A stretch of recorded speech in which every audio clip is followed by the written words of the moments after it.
In the news tonight, Barbados getting a $60 million loan to assist in part with the conversion of the Harrison Point facility.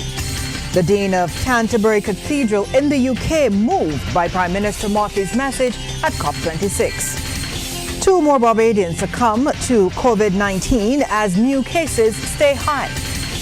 And in sports, it's all over for the West Indies' defense of the World T20 title. Broadcasting from our studios in the Pine St. Michael, this is CBC NewsNight, starting now.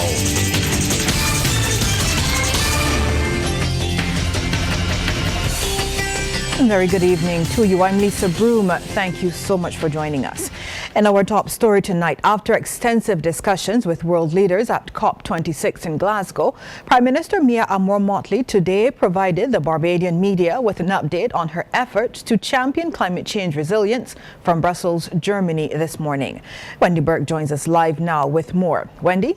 Well, Lisa, while speaking on the topic of adaptation funding for developing countries on the front line of the climate crisis, Prime Minister Mottley is reporting that after several meetings with world leaders, some countries have begun to take action.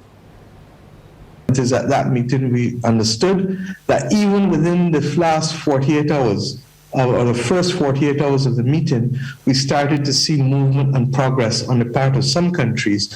We're not yet where we want to be, but we are now in a position to reflect the fact that the adaptation funding is at about 40%. We've asked, as you heard in my speech, a 50-50 split between what we do to mitigate the impact of climate and what we do to adapt to learning to live with it. And as I said, we need to be able to learn to live with it because we don't have time on our side. Prime Minister Mottley indicates that small island developing states must explore the possibility of accessing funding from the private sector to build resilience. We may have to find a way of providing guarantees that are not sovereign guarantees because we can't carry it on our balance sheet because of the debt. And I'm not talking about Barbados alone, all small island developing states. We may need also to be able to put in and let people come in with private equity, like the Green Climate Fund. In other words, they can hold some shares in the enterprise, but if the enterprise fails, they're prepared to take the first loss, rather than you as the private sector person being up front for the first loss. So what you're really doing is putting in inducements, putting in things that will sweeten to make it easier for the local private sector and the international private sector to step up to the plate. So it is not only government borrowing and government increasing its debt to GDP. Prime Minister Mottley also disclosed that after meeting with the president of the European Investment Bank, Barbados is set to receive a $60 million loan from the financial institution. She says a percentage of this loan will be used to cover the cost of converting the Harrison Point in 2020. And that loan has exceedingly generous terms because there's a 5-year moratorium. In other words, we don't pay nothing for the 5 years. Then it is a 20-year loan. So the first 5 years you pay nothing. 15 years remaining you pay, but we're paying at, I think it's 1.25%. That the interest rate is. And anybody who knows anything, that is like the kind of rates we pay at the IMF, which is almost next kin to nothing compared to the 10 and 13% that we were paying when we were going to the markets under the last government because of how little confidence people had in our ability to manage our affairs. Even before that loan is disbursed, we're hearing that the Harrison Point isolation facility is now better equipped to cater to the needs of COVID-19 patients. Prime Minister Mottley says government has completed the conversion of the facility's tertiary isolation building, thereby expanding capacity to manage COVID-19 cases. That tertiary building is now a kind of primary secondary. So we have the original primary that had 38 beds. We have the original secondary that we turned into a primary facility with dedicated oxygen and capacity. That was another 42 beds, And now we have this new tertiary where the downstairs floor will have 48 beds with dedicated oxygen capacity again, and upstairs will be a kind of new secondary with 56 beds that will not have the dedicated oxygen supply of downstairs, but they will have at least 10 of the 56 beds with oxygen concentrators being used. However, Prime Minister Mottley disclosed that supply chain challenges have delayed the procurement of essential oxygen supplies for the isolation facility. We have not yet received the oxygen plants for there, but we are using individual oxygen bottles and concentrators. Until the plants come in, I believe that the shipping for those will be in a week or so. And there was a delay on the medical gas devices because of a component. Typical story again, we're hearing, because of the breakdown in supply and logistics globally. The medical gas plant was waiting on a part and may not come now until close to the end of November. Another one of the big outcomes from this morning's briefing is that Barbados is on the verge of signing a major loan with China regarding the rehabilitation of the roads in the Scotland district. And we've talked about it, 115 million US, or whether it is with respect to the stories that you guys have carried about houses on the precipice in St. Simon's and Saviour's, or in White Hill, which hopefully will be one of the major roads to benefit from the Chinese road project and the stabilization necessary thereto. All of these things are interrelated. And it therefore means that the country that we know is facing challenges in a way that when we were growing up, certainly as a teenager in my 20s, in my early entry into public life, we knew that the possibility existed, but the reality of those crises were not yet upon us in a way that they were contemplated to be. Prime Minister Mottley says she will continue discussions with world leaders in Brussels as she looks to build climate resilience in developing countries. Lisa? Thank you very much for that comprehensive report, Wendy.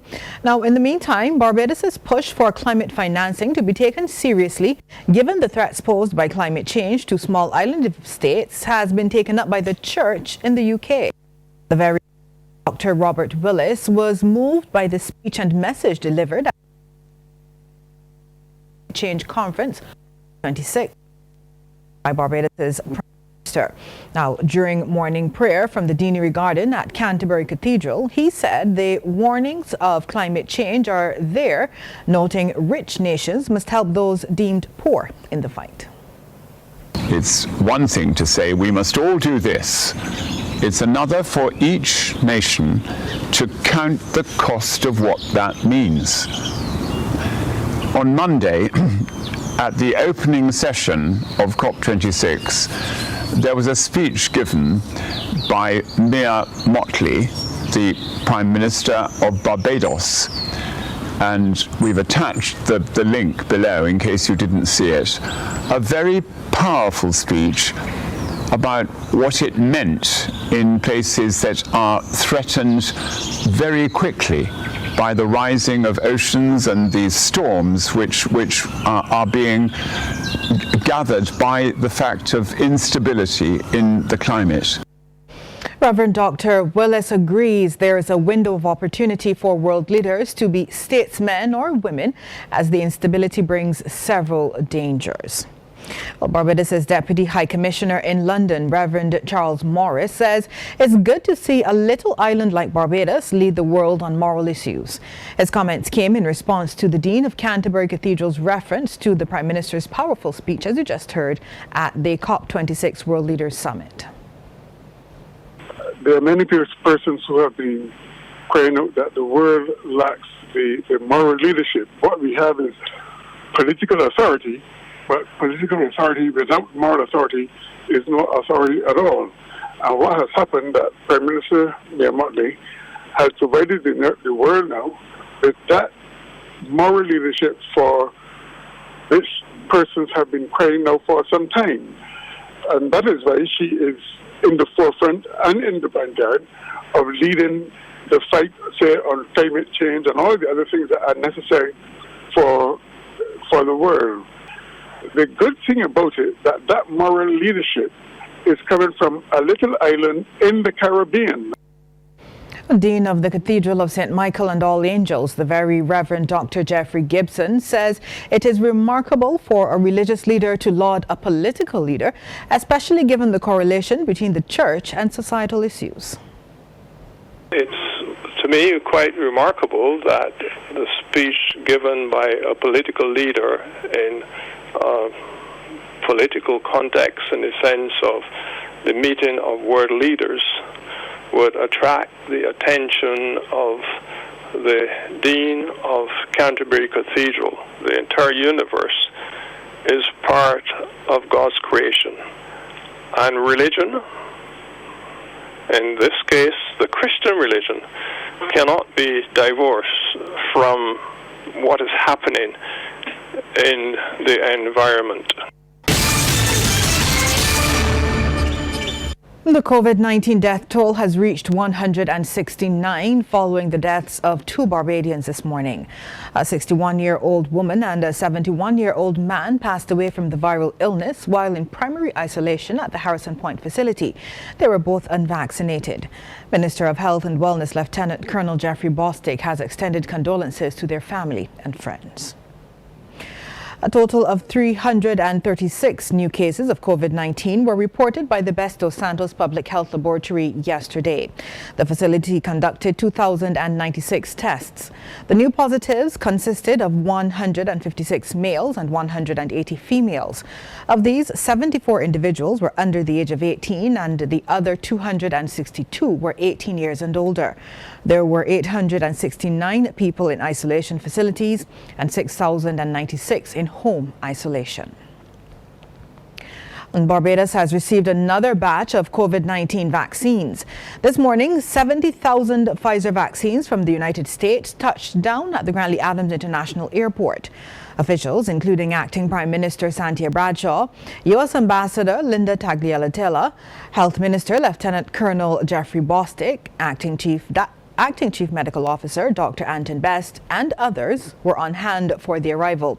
These vaccines are expected to boost local inoculation efforts, particularly for eligible children, as Pfizer is administered to those as young as 12 years old. So far, over 149,000 Barbadians have received at least one dose of a COVID-19 vaccine. A leading pediatrician has given a stamp of approval for the vaccination of children ages 5 to 11. Dr. Clyde Cave is confident the vaccine is safe for the young ones in this age group, judging from the success of vaccination campaigns for 12 to 18-year-olds here in Barbados and across the world. The Director of Medical Services at the Queen Elizabeth Hospital says the pros clearly outnumber the cons. He was a guest on TV8's Morning Report. The safety of the vaccine, I think we are all reassured about. There was never really a concern of the younger children about the safety as much as the efficacy and the dose. Right. And worldwide, that seems to be being resolved. The Pfizer vaccine for the 12 to 18-year-olds has gone well in the rest of the world. Our experience here is it is also going well. But the big payoff from vaccinating children will be to allow them to safely return to school. With COVID-19 cases rising daily, many offices are being closed for sanitization. So we decided to look at the actual process and all that's involved. Wendy Burke tells us it's a situation which is keeping some cleaning companies on their toes, leading to overtime and staff hiring. The public has been seeing and hearing notices of closures at government offices, day nurseries, supermarkets, and the list goes on for sanitization due to COVID-positive cases. Some people may ask if they really need to close if it's just 1 or 2 cases. But the Ministry of Health has a protocol in place since October this year, guiding exactly what and how it needs to be done. The time frame is stated. Offices, especially in air-conditioned environments, undergo a rapid cleaning. One company, which has changed its operations slightly to cope with these cleanings, especially when a next-day reopening is wanted, is Mint Condition.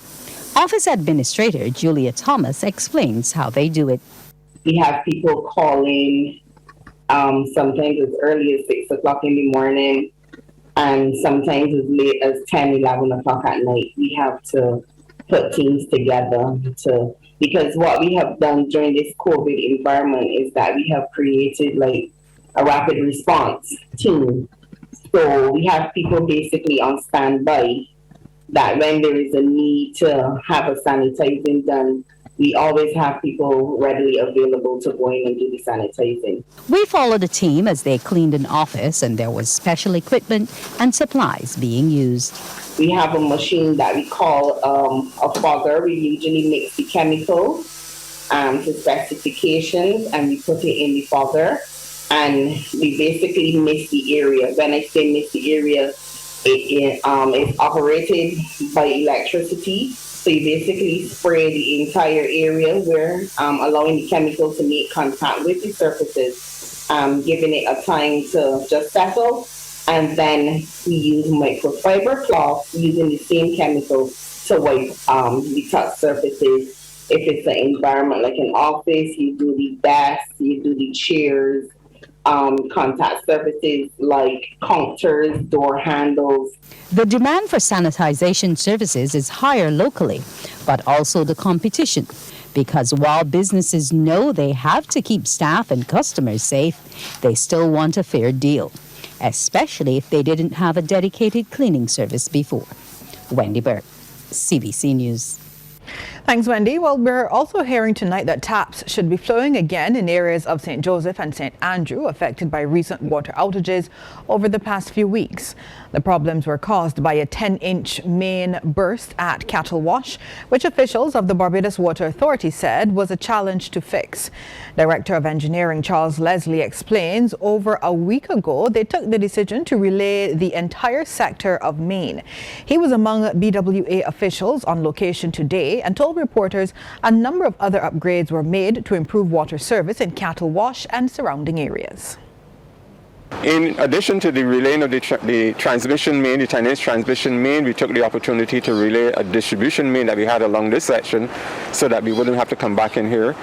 And we also laid a 2-inch main on the seaside to avoid us having to install crossings if the seaside is developed in the future. So we, along with the repair, we were also able to do upgrades to the system. And within a couple of days, all of the residents in this area, as well as the areas beyond, will have received the restoration of potable water back into their homes. The Business Report is brought to you by Sky Mall, serving you to make your shopping experience pleasurable.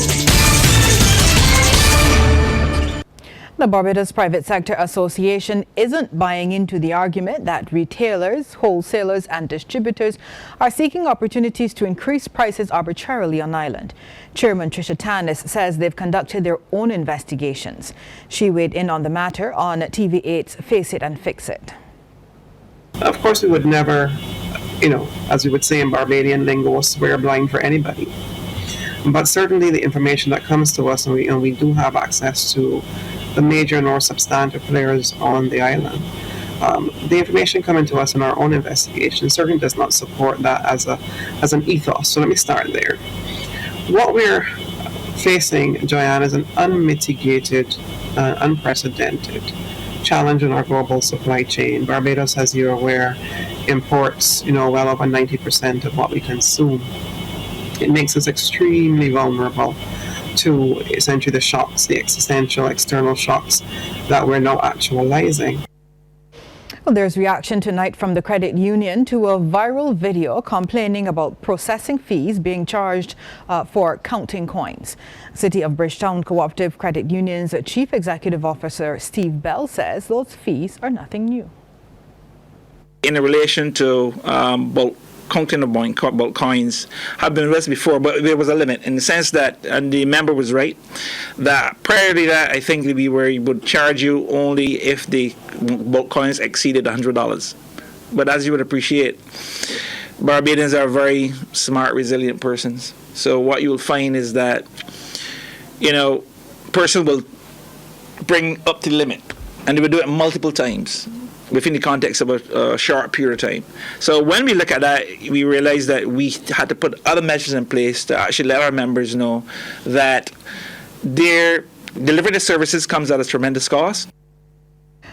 The chief executive officer, while giving advice to coin savers, said the credit union will update its website and other social media platforms on a timely basis to keep members informed of changes to the way they do business. But what I would like to suggest to such persons is that what they do is to adopt an approach that says, okay, this is what we'll do. We will continue to save for our children, piggy bank and stuff like that.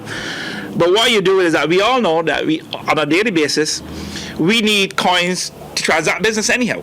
So why don't you, on a daily basis, convert, say, $2 in coins to paper dollars and just convert it for your child? That way, you exchange over a period of time the coins for paper money, and then the child can bring the paper money, and that there's no cost to that.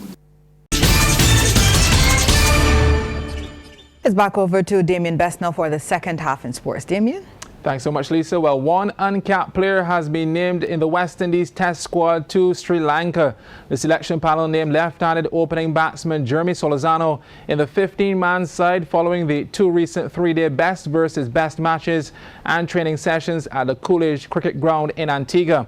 That squad reads Craig Barthwaite, the captain, Jermaine Blackwood, his vice, and Kumar Bonner, Roston Chase, Rakeem Cornwall, Joshua Da Silva, Shannon Gabriel, Jason Holder, Shea Hope, Kyle Mears, Verasamy Permal, Kemar Roach, Jaden Seals, Jeremy Solzano, and Jamel Warrican. Now, both tests will be played at the Gaul International Stadium on November 21st to 25th and November 29th to December 3rd. The West Indies have finalized the dates for their white ball tour of Pakistan, which will see them play 3 T20s and as many ODIs between December 13th and 22nd. All the games will be played in Karachi, with the ODIs forming part of the World Super League cycle leading up to the 2023 World Cup. The announcement should ease any concerns surrounding the uncertainty of the tour after Pakistan's entire home season was plunged into jeopardy when New Zealand and England withdrew from their series citing security concerns. The West Indies tour is scheduled to be followed by the Pakistan Super League and Australia's first visit to Pakistan since 1999, though the New Zealand and England withdrawals have cast doubt over the certainty of it materializing. The West Indies women coach Courtney Walsh wants his players to fight hard to retain their places in the team. He was speaking to the media from Karachi, where the team is set to play against Pakistan women in 3 one-day internationals starting on November 8th. The touring side, being led by Stephanie Taylor, had their first training session at the National Stadium today. Walsh says the return of Taylor and Shemaine Campbell has strengthened their lineup. Stephanie is the captain. She has come back in. She was out, not through illness. So obviously, with Rashada and Grimmond and Joseph, as I say, performing, that has strengthened the team case in terms of now people who compete in more of a space. We have good depth, I think, based on what we have seen over the last couple of series, which was very good for us. And as you rightly say, once those are performing, once everybody's performing, it's a headache I would like to have. People performing now, we have a headache when it comes to selection time. Before we started competitive cricket, it was like we wasn't sure, but now things are falling into place. You can see people competing, and that will only put the team in a better place, better position. It's just now execution of roles and execution of getting the job done is one of the areas that we have to really focus on between now and the qualifiers. Walsh also says the team must aim to build a solid innings when batting first in the upcoming ODI series. The rate that we are scoring at, and it's definitely something that we're looking to improve to get up there where we can score at 4.5 and over, get us to the 250 that we would like to get. Once you get to 240 or 260, I think it can be a challenging score. As you know, other teams get into 300. Well, we don't want to jump up. They want to get there gradually. So if we can sort of get those totals that we're looking for in this tour and carry it over into the qualifiers, with what we'll be aiming to do. Well, the second ODI will be held on November 11th and the third on November 14th. The West Indies women will then travel directly to Zimbabwe for the ICC Women's World Cup qualifiers from November 21st to December 5th. And that's news. Good night. Thanks for visiting us. To get more stories like this one, like and subscribe to our YouTube channel.